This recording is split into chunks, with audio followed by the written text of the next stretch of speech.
Assalamualaikum warahmatullahi wabarakatuh. Perkenalkan, nama saya Windy Putri Rahayu dengan NIM L1A1200014 dari Program Studi Kehutanan Fakultas Pertanian Universitas Jambi. Baik, di sini saya akan memaparkan materi pembelajaran mata kuliah Fisiologi Pohon dengan judul materi Sistem Transport Senyawa Organik. Pengangkutan tanaman. Pada tanaman terdapat jaringan xilem dan jaringan floem secara bersamaan dengan sel-sel parenkim yang akan membentuk jaringan vaskular. Transportasi xilem. Xilem terdiri atas tabung berlignin yang mentranslokasikan air dan mineral nutrisi yang terlarut dari akar melalui aliran transpirasi ke daun. Transportasi floem. Ekspor fotoasimilat dari daun ke bagian lain dari tanaman atau dari tempat dibentuk sel-sel mesofil daun ke tempat konsumsi atau cadangan seperti akar, umbi, atau area pertumbuhan. Perbedaan transport via floem dengan transport via xilem. Floem berlangsung melalui sel-sel hidup untuk transport senyawa organik, pergerakan dua arah, lambat atau laju aliran maksimum 1 meter per jam. Sedangkan xilem berlangsung melalui sel-sel mati untuk transport air dan hara ataupun anorganik, pergerakannya searah, cepat atau laju aliran maksimum 15 meter per jam. Transportasi floem. Senyawa organik yang diangkut dalam floem yaitu karbohidrat yang terdiri dari gula reduksi yaitu sukrosa, rafinosa sebesar 10-25%, yang mengandung nitrogen, asam amino, amida, ureida sebesar 0,03-0,4%, zat pengatur tumbuh, nukleotida, nutria anorganik, pestisida sistemik. Bukti zat organik diangkut melalui floem yaitu dalam percobaan ring, pengawatan, percobaan dengan C dan radioaktif, dan pohon yang terbakar. Anatomi floem yaitu terdiri dari unsur tapis atau shift elements atau pembuluh tapis, sel pelengkap atau companion cell, sel-sel serat, sel parenchyma, dan jari-jari floem. Mekanisme pengangkutan yaitu yang pertama, gerakan terjadi dalam sel hidup atau tidak demikian halnya dengan gerakan air. Yang kedua, gerakan dapat terjadi ke atas dan ke bawah atau akropetal dan basepetal. Yang ketiga, bahan yang diangkut relatif besar. Yang keempat, pengangkutan terjadi dalam waktu yang singkat.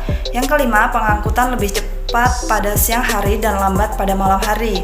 Aliran terjadi karena tekanan turgor atau gerakan karena adanya gradien tekanan turgor. Gula terbentuk di daun tekanan osmotik tinggi sehingga air mengalir dan tekanan turgor meningkat dan menekan larutan gula ke sel berikutnya. Bagaimana floem mentransportasikan cairan floem? Gula yang diproduksi di daun berdifusi ke sel-sel companion floem. Kemudian sel-sel companion secara aktif mentransportasikan gula ke sieve tube members atau elemen.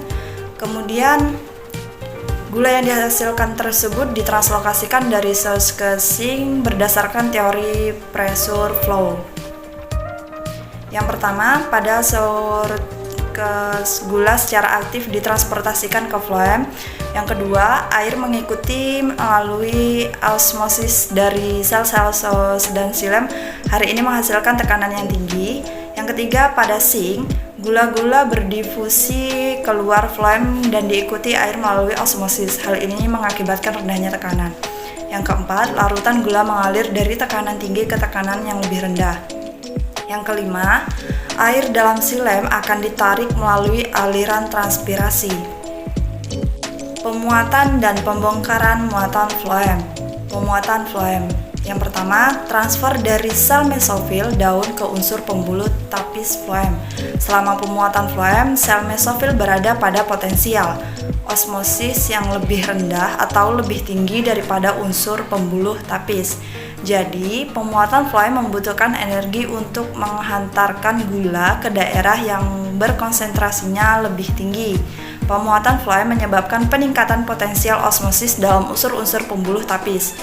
Pemuatan floem meliputi penghantaran gula dari siplas atau sel mesofil ke dalam apoplas atau dinding sel dan kemudian ke dalam simplas sel-sel floem. Pembongkaran muatan floem. Transfer hasil fotosintesis dari unsur-unsur pembuluh tapis floem ke sel-sel tempat penerima atau pemanfaatan dapat membatasi laju dan mempengaruhi translokasi.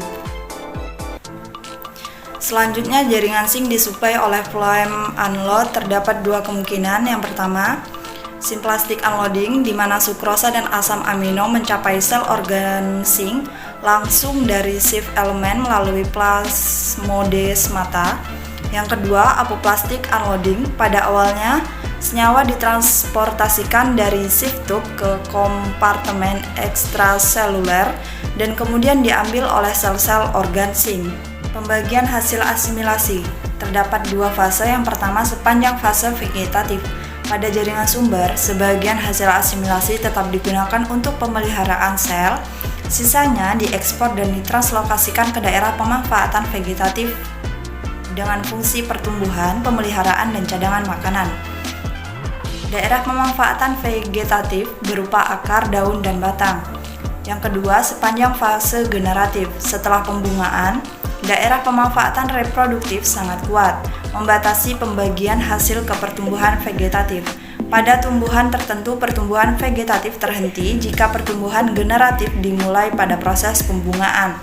Tumbuhan yang lain, pertumbuhan vegetatif seimbang dengan pertumbuhan generatif.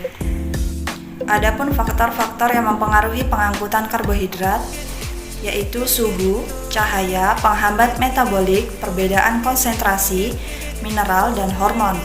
Batasan sumber dan lubuk. Yang pertama, sumber atau bagian tanaman yang menghasilkan fotosintet. Yang kedua, lubuk atau zinc, bagian tanaman yang menggunakan fotosintet. Demikian pemaparan materi yang bisa saya sampaikan. Saya Windy Putri Rahayu, pamit undur diri. Wabillahi taufiq wal hidayah. Wassalamualaikum warahmatullahi wabarakatuh.